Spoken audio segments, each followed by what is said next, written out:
이 아침에 함께 예배하는 모든 분들 가운데 이 말씀에 축복이 함께 하시기를 주님의 이름으로 축원합니다. 표제를 보시면 다윗의 시, 곧 성전에 올라가는 노래 이렇게 되어 있습니다. 120편 말씀부터 134편까지가 다 표제가 성전에 올라가는 노래입니다.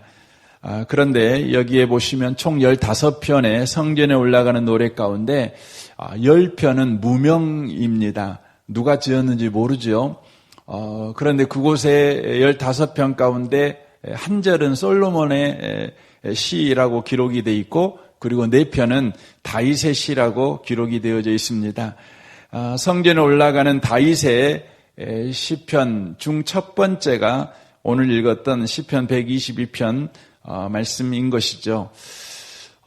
지금 그는 이렇게 1절에 말하고 있습니다. 사람이 내게 말하기를 여호와의 집에 올라가자 할 때 내가 기뻐하였도다라고 말합니다. 지금 예루살렘을 향하여서 나아가고 있는 다윗을 보게 되어집니다. 그런데 에루살렘이라는 지명을 쓰지 아니하고 여호와의 집이라는 지명을 바로 쓰고 있습니다. 이것은 다윗이 지금 예루살렘을 여호와의 집, 바로 하나님이 임재해 계시는 장소, 하나님을 예배하는 장소, 하나님을 만나는 장소로 그가 지금 부르고 있는 것을 보게 되어집니다. 그리고 내가 기뻐하였도다라고 말하고 있습니다. 이는 하나님을 만나는 것, 그것이야말로 삶의 진정한 기쁨이다. 이것을 고백하고 있는 것이죠.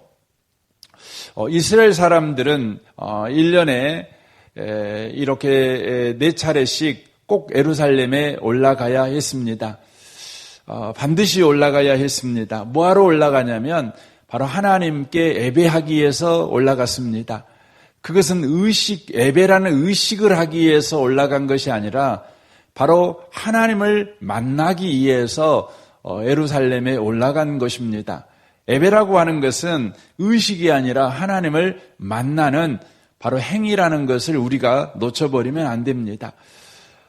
이스라엘 사람들은 예루살렘에 올라갈 때마다 여호와의 집에 올라간다.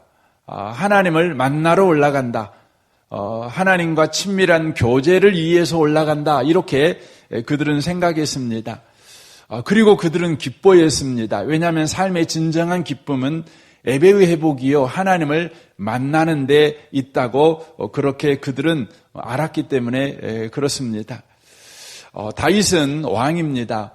세상의 모든 재미를 다 누릴 수 있는 그런 왕의 자리입니다. 왕은 부족함이 없는 자리가 아니겠습니까?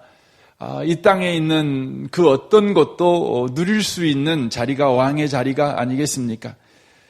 그런데 다윗은 이 땅에 어떤 것도 누릴 수 있는 왕의 자리에 있음에도 불구하고 진정한 삶의 기쁨은 바로 하나님을 만나는 것이 진정한 삶의 기쁨이라는 것을 안 왕이었습니다. 바로 인생을 제대로 이해하고 인생을 제대로 살아낸 왕이다. 이렇게 말씀을 드릴 수 있습니다. 사랑하는 성도 여러분, 인생을 바르게 알고 인생을 제대로 살아낸 사람은 하나님을 만나는 것이야말로 참된 기쁨이라는 것을 이해하고 또한 그렇게 삶을 살아내는 사람들입니다.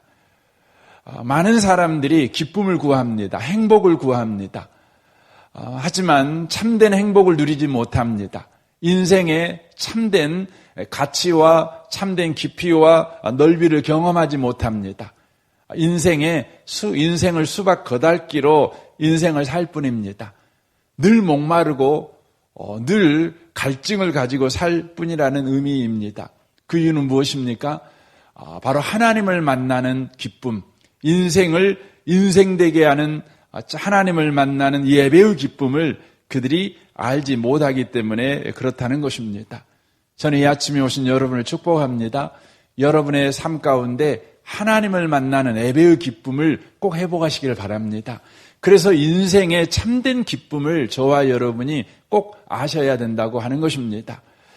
이스라엘의 역사를 보면 다윗 이후에 이스라엘은 한 번도 바로 하나님을 만나는 참된 기쁨을 누리지 못했습니다. 그로 인하여서 이스라엘의 방향은 어떻게 되었습니까? 이 땅의 기쁨을 구하는 것입니다. 그리하여서 어떻게 되었습니까? 그리하여서 이스라엘은 멸망당하게 됩니다. 멸망당하게 됩니다. 하나님의 기쁨을 잃어버리니까 이 땅의 기쁨을 구하게 되다가 보니 그들은 결국 멸망하는 민족이 됩니다. 그렇게 멸망해가는 이스라엘 백성을 보면서 이사야가 그렇게 울부짖는 것이죠. 너희들이 매번 예배당에 나오지만 예루살렘에 올라가 하나님을 예배한다고 너희들이 이 소를 가지고 양을 가지고 비둘기를 가지고 이렇게 나오지만 너희들의 그 재물에 하나님이 질려버렸다는 거예요. 너희들은 마당만 밟을 뿐이다. 몸이 건조한 의식으로서 예배만 드릴 뿐이다. 바로 바벨론에 의하여서 얼마 가지 않아 멸망해 버릴 이스라엘을 보면서 하나님께서 이사야에게 그렇게 바로 예언하게 하셨습니다. 결국 이사야의 예언대로 하나님 만나는 기쁨을 알지 못하는 이스라엘 백성, 그래서 이 땅의 기쁨만을 구하던 이스라엘 백성, 결국 바벨론에 의해서 멸망하게 되어지고 예루살렘은 무너지게 되고 예루살렘 성전 또한 무너지게 되는 비극을 그들이 경험하게 되는 것이죠. 그래서 바벨론에 가서 그들은 예루살렘의 기쁨을 계속해서 소망합니다. 비로소 바벨론에 가가지고 그들이 깨닫습니다. 바로 인생의 참된 기쁨은 예루살렘의 기쁨이야. 바로 하나님의 집에 거하는 기쁨이야. 예배의 기쁨이야. 그것이야말로 인생의 참된 기쁨이야. 그들은 돌아갈 날을 구합니다. 돌아갈 날을 사모합니다. 드디어 하나님께서 그들에게 은혜를 베푸셔서 예루살렘으로 그들이 돌아오지요. 그리고 스룹바벨 성전을 재건하게 됩니다. 하지만 그들은 얼마 가지 않아 또 잃어버립니다. 참 인생의 참된 기쁨이 바로 하나님을 만나는 데 있다는 것을 그들이 잊어먹어 버립니다. 그래서 스룹바벨 성전이 건축되어진 이후 예수님 오시기까지 400년의 기간은 소위 성경에서 암흑기간이라고 말합니다. 그러니까 말라기부터 이 마가복음이 신약 성경에 가장 처음에 쓰여진 성경이거든요. 마가복음이 기록되기까지 이 400년 동안 하나님의 말씀이 없습니다. 하나님의 계시가 끝나버립니다. 멈춰버립니다. 암흑기간이 시작되는 것이죠. 그리고 예수님께서 이 땅에 오십니다. 그리고 예수님이 뭐라고 말씀합니까? 요한복음 15장 11절에서 말합니다. 내가 이것을 너희에게 이르면 내 기쁨이 너희 안에 있어 너희 기쁨을 충만하게 하려 함이라. 우리 주님께서 기쁨을 회복하시기 위해서 이 땅에 오셨음을 바로 선포하십니다. 기쁨을 회복하시기 위해서 이 땅에 오셨다. 그리고는 예수님께서 바로 기쁨을 잃어버린 인생에게 기쁨을 주시기 위해서 인생에게 기쁨을 빼앗겨버린 그 온흉인 죄와 사망을 짊어지고 십자가에서 죽으시죠. 그리고 3일 만에 부활하시죠.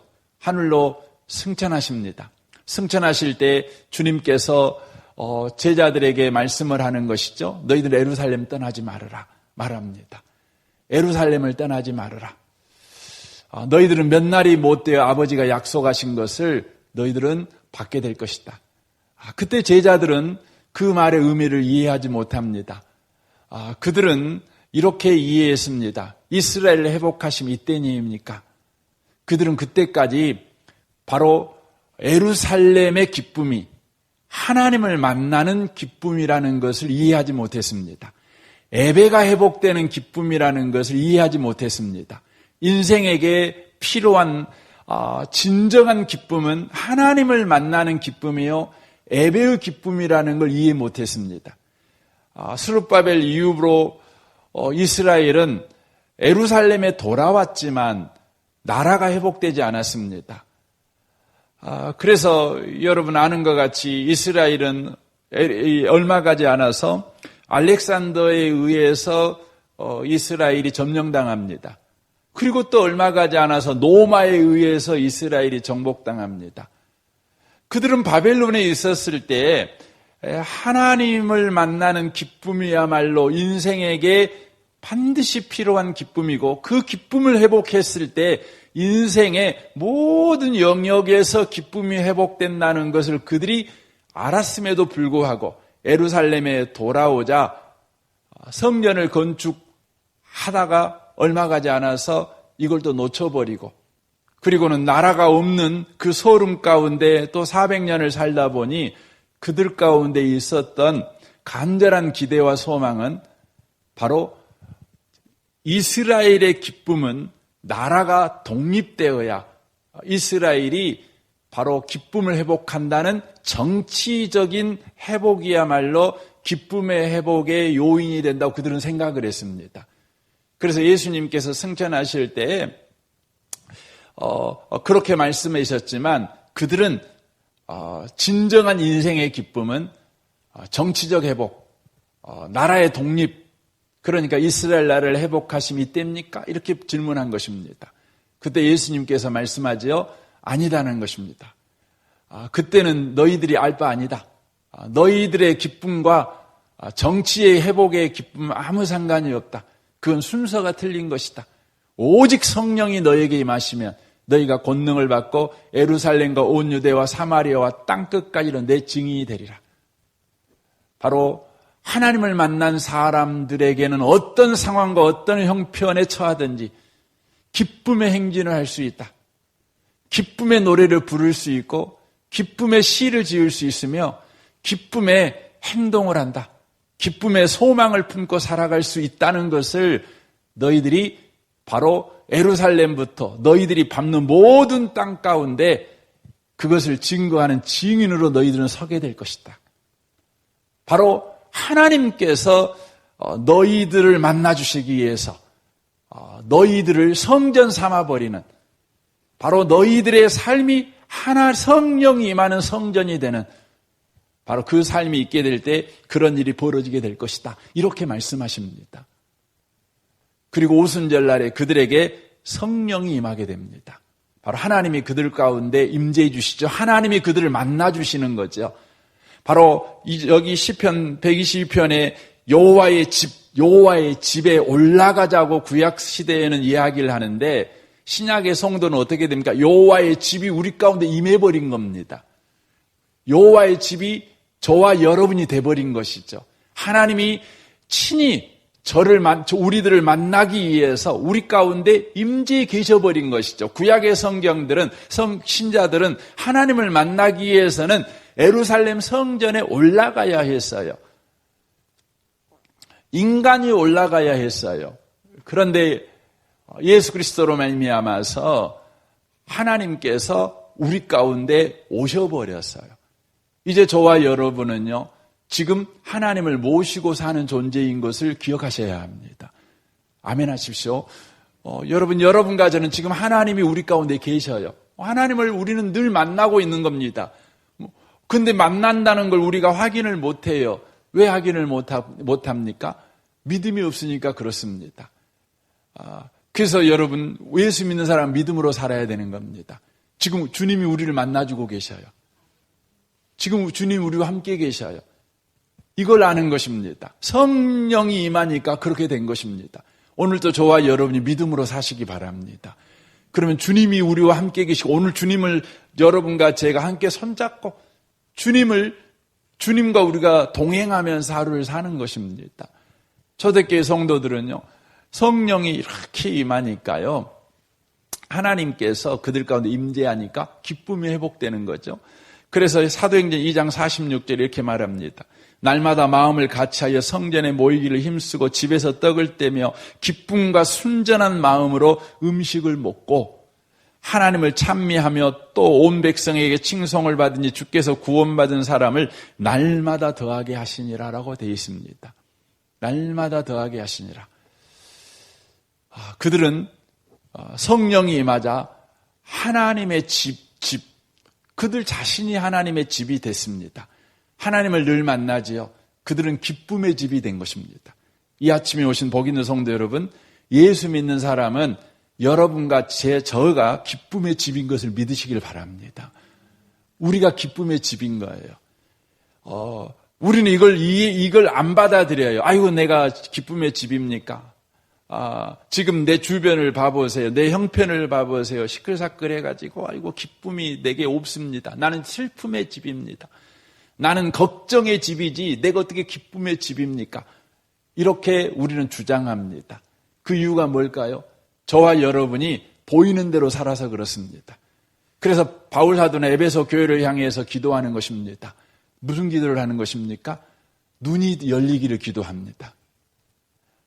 계시의 영이 너에게 임해서 눈이 열려가지고 하나님을 보기를 원한다.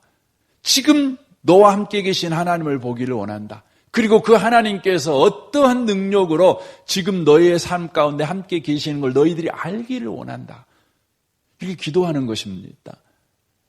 우리는 기쁨의 집입니다. 여러분의 삶이 아무리, 여러분의 환경이 아무리 여러분 보고 너는 슬픔의 집이야, 너는 눈물의 집이야, 너는 실패의 집이야 하고 주장할지라도 여러분 성경을 펴십시오. 그리고 우리의 예수님께서 바로 성령으로 여러분에게 하시는 말씀을 들으셔야 돼요. 내가 너를 기쁨의 집으로 만들었어. 너 이제 믿고 살아. 말씀합니다. 오늘 여러분 감정으로 살지 마시고 믿음으로 살아내시는 여러분 되시기를 바랍니다. 그래서 사도행전 3장부터 무슨 이야기가 나오냐면 기쁨의 집이 기쁨을 흘려보내는 사건들이 나오는 겁니다.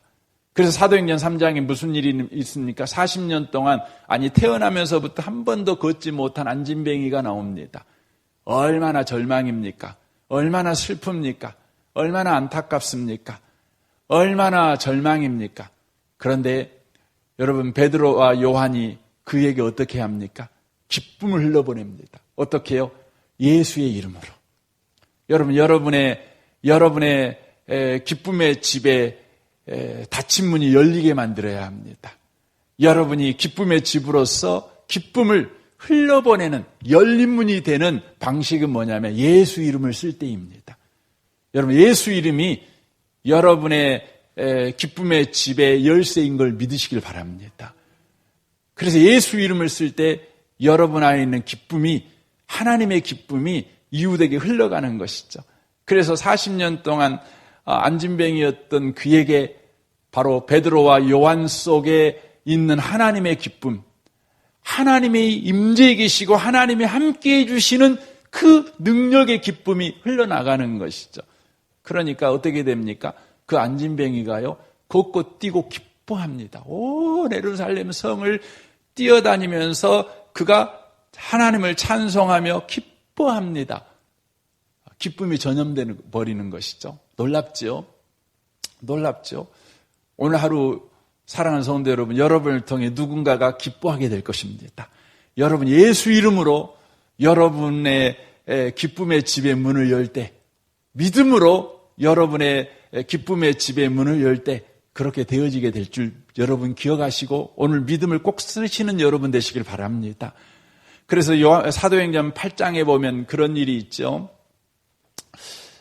긴 세월 동안 거의 600년이 넘는 세월 동안 슬픔의 땅으로 바뀌어버린 땅이 있었습니다. 그 땅이 어떤 땅입니까? 바로 사마리아 땅입니다.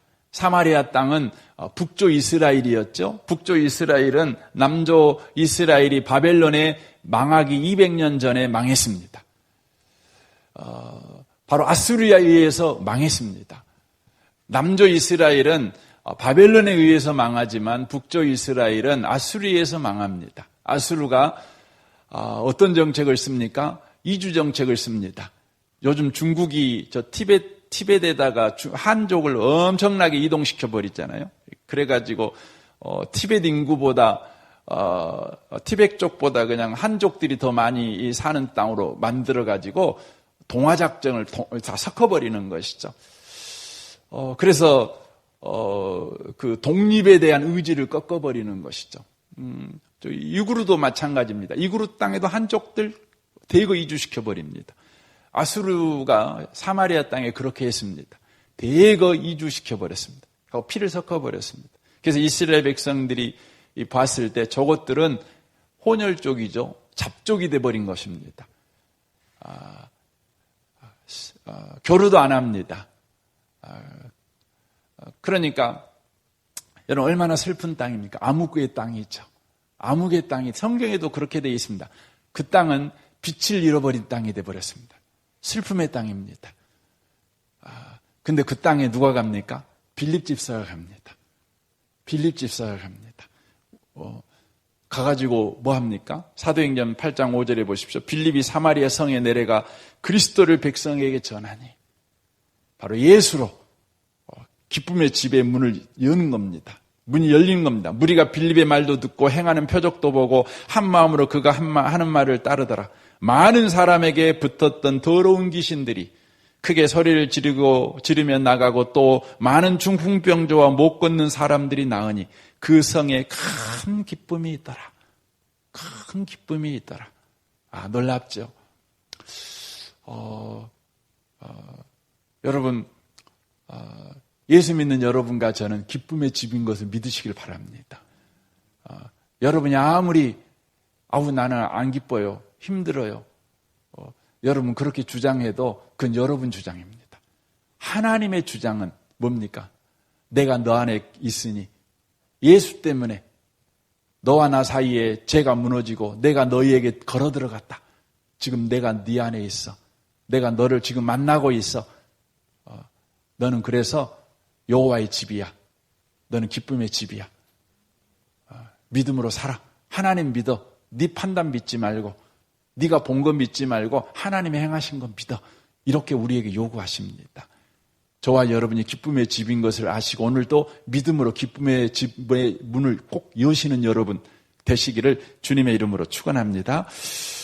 예루살렘아 우리 발이 네 성문의 앞에 섰도다. 예루살렘아 너는 잘 짜여진 성읍과 같이 건설되었도다.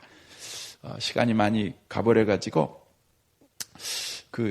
지금 예루살렘 이건 지금 계속해서 교회 공동체 성전된 저와 여러분을 지칭하고 있는 것이죠. 그런데 너는 잘 짜여진 성읍과 같이 건설되었도다 이렇게 말씀하고 있습니다. 잘 짜여진 성읍이라는 것은 서로가 단단하게 결합되고 연결된 바로 건물을 이야기해 주고 있습니다. 이것은 신약에서 하나님이 디자인하신 교회를 보여주고 있는 것이죠. 우리 교회 여러분 그 표지가 그 바크가 에베소 2장 19절부터 22절에 있는 말씀을 그것을 이미지화 형상화한 것이죠. 지금 그 말씀을 해주고 있는 것입니다. 하나님이 디자인한 교회는 서로가 연결되어 하나님의 성전되어감을 경험하는 것입니다. 그래서 여기에 지금 그 예루살렘아 너는 잘 짜여진 성읍과 같이 건설되었도다. 이걸 에베소 2장 21절 보면 그 안에서 건물마다 서로 연결하여 주 안에서 성전이 되어가고 너희도 성령 안에서 하나님이 거하실 초소가 되기 위하여 그리스도 예수 안에 함께 지어져 가느니라 라고 말씀합니다. 우리 각자가 기쁨의 집입니다. 그리고 또한 옆에 있는 성도도 기쁨의 집입니다. 그런데 하나님께서 디자인하신 교회는 기쁨의 집인 나와 네가 서로 연결되는 것입니다. 그리하여서 기쁨이 배가 되게 하는 것이죠. 기쁨이 바로 큰 기쁨이 되게 하는 것이죠. 도시를 기쁨의 도시로 만드는 그런 영향력을 가진 기쁨의 바로 도시가 되도록 영향력을 가진 교회가 되도록 우리 주님이 하신다는 것이죠. 시간이 많이 가서 제가 더 길게 말씀드릴 수는 없지만 저와 여러분이 우리 은혜복음교회를 여러분 위해서 기도할 때마다 여러분이 늘 나와 누군가가 연결되어지는 단단히 연결되고 결합되어지는 늘 기도를 하셔야 합니다. 우리가 기도할 때 참 고약한 기도를 많이 합니다. 어떤 고약한 기도를 많이 하냐면, 주님, 우리 교회가 이렇게 되게 해 주십시오. 저렇게 되게 해 주십시오. 이거 참 고약한 기도입니다. 저는 여러분이 그런 기도 좀 안 했으면 좋겠어요. 여러분이 그런 기도를 하지 말고, 주님, 제가 교회로서 이렇게 살아내기를 원합니다. 이런 기도하세요. 왜 여러분은 교회를 지도하는 사람처럼, 여러분은 교회를 관망하면서 관람하는 사람처럼, 동떨어져서 있는 사람처럼 기도하세요? 교회가 사랑 많은 교회가 되기를, 그런 기도하지 마세요. 주님, 제가 사랑하는 사람이 되기를 원합니다. 그런 기도하세요. 왜 우리 교회는 사랑이 없어? 그런 못된 기도하지 마세요. 주님, 제가 사랑하는 자 되기를 원합니다. 제가 사랑이 없습니다. 하지만 주님이 내 안에 사랑으로 일하고 계시오니 내가 누군가를 사랑하고 있는 자 되기를 원합니다. 누군가를 주님 인내하고 있는 자가 되기를 원합니다. 그런 기도하세요. 이게 중요한 것입니다. 여러분, 저를 위해서 기도할 때도 그래요. 저를 위해 기도할 때 하나님, 목사님이 성령 충만하게 해주십시오. 좋지요. 감사하지요. 그런데 여러분 가만히 생각하면 그게 되게 고약한 기도입니다. 저를 위해 기도할 때 주님, 제가 목사님을 위해서 제가 목사님의 성령 충만해서 기도하는 자가 되기를 원합니다. 차라리 그렇게 기도하세요. 제가 하루에 10분씩이라도 늘 목사님 위해 기도하는 사람이 되고 싶습니다. 그렇게 구체적으로 여러분이 사랑할 수 있는 일을 하세요. 남한테 책임 떠넘기는 기도하지 마세요. 성령 충만을 위해 기도해 줬더니 성령 목사님 성령 안 충만하다고. 목사님한테 성령 안 충만한 책임을 떠넘기지 마시고 여러분이 책임을 질 기도를 하세요. 이게 중요한 것입니다. 이게 연결되어지는 것입니다. 그렇죠. 우리 건물 봐보세요. 건물 봐보시면 건물이 다 역할을 하고 있는 겁니다. 저는 여러분 가정에서도 마찬가지예요. 언제나 교회가 그래야 됩니다. 그래서 여러분이 객관적으로 교회를 관찰하고 교회를 평가하는 기도하지 마시고 여러분이 교회로서 기도하세요. 늘 그런 기도가 꼭 필요한 것입니다. 그런 행동이 필요한 겁니다. 그래서 여기에 바로 너는 짜여진 성읍과 같이 건설되었다. 그래, 너는 그렇게 지칭하는 겁니다. 네가 짜여진 바로 성읍과 같다. 기도하는 것입니다. 저는 이 아침에 오신 복 있는 분들이 여러분이 교회인 걸 놓치지 마십시오. 여러분이 사랑해야 될 사람인 걸 놓치지 마십시오. 여러분이 바로 언제나 하나님 앞에 여러분 자신이 그러한 삶을 살도록 은혜를 구해야 되는 사람인 걸 놓치지 마시는 분들이 꼭 되셨으면 좋겠습니다. 우리 함께 기도했으면 좋겠습니다. 오늘 말씀을 우리 생각하면서 이 아침에 좀 같이 기도했으면 좋겠습니다. 주님, 그리스도 안에서 우리가 누구인지를 주님 이 아침에 들었습니다. 우리가 여호와의 집입니다. 주님이 우리 가운데 계십니다. 우리는 기쁨의 집입니다. 누가 뭐래도 우리는 기쁨의 집입니다. 슬픔의 집이 아닙니다. 우리는 절망의 집이 아닙니다. 걱정의 집이 아닙니다.